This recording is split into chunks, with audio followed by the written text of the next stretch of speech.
this water heater, the temperature is sometimes very high, sometimes very low, so we need to make a mixing valve.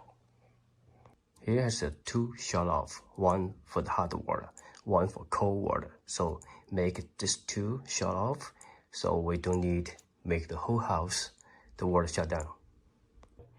To open the package will be come with the valve and the parts, washer, and the temperature sticker.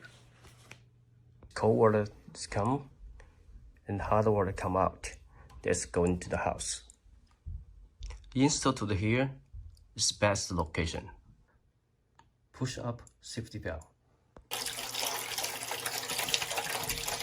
Cut lower location will be installed to the cold water from this location.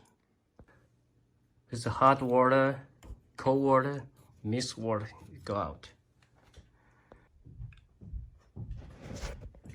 Turn on the water, make sure it's no leak. Make a temperature 120 from here.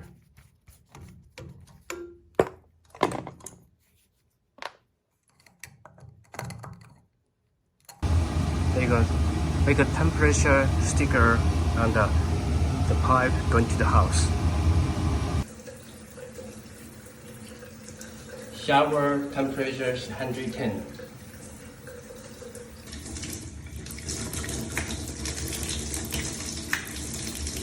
Laptop temperature 120.